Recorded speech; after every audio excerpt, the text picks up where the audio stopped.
বিমানের মধ্যে মাঝে মাঝে দেখবেন যে এয়ার টার্বুলেন্স হয়, জানেন? এয়ার টার্বুলেন্স জানেন তো? মাঝে মাঝে বিমানটা বাউন্সিং করে, বাম্পি, ভেরি বাম্পি ওয়েদার। শোনেন নাই? 40,000 ফিট উপরে যখন থাকে তখন পাইলট মাঝে মাঝে বলে, dear passengers, ladies and gentleman, right now we are flying 40,000 feet above the ground and we are passing very air turbulence, very heavy air turbulence right now. Please fasten your seat belt. দেখবেন মাঝে মাঝে বলে যে, ভদ্র মহিলা, ভদ্র মহোদয়গণ, আমরা 40,000 ফিট উপর দিয়ে যাচ্ছি আর এয়ার টার্বুলেন্স ফেস করছি, মেহেরবানি করে আল্লাহর রাস্তে সিট বেল্ট বাঁধুন।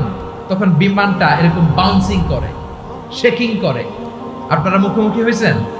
ইদানিং এই এয়ার টার্বুলেন্স বেড়ে গিয়েছে। গত বছর আমার ইন্টারন্যাশনাল অনেকগুলো ফ্লাইট ছিল, তো আমি দেখলাম যে আগের ফ্লাইটগুলোর তুলনায় এখন এয়ার টার্বুলেন্স খুব বেশি। আমি একটু রিসার্চ করে দেখলাম, ক্লাইমেট চেঞ্জের কারণে, জলবায়ু পরিবর্তনের কারণে আকাশের বাতাসের মুভমেন্টে পরিবর্তন হয়েছে, ফলে এখন বিমান শেকিং করে বেশি, বাউন্সিং, বাম্পি ওয়েদার। তো বলেন তো, 40,000 ফিট উপরে যখন আপনি, কয় হাজার ফিট? সবাই বলুন, কয় হাজার ফিট? 40,000 ফিট উপরে যখন আপনি, তখন যখন বিমানটা এরকম বাউন্সিং করে, সবাই যখন ভমিটিং করে বিমান নষ্ট করে দেয়, বমি করে, তখন বাঁচানোর কে আছে আল্লাহ ছাড়া? কেউ আছে?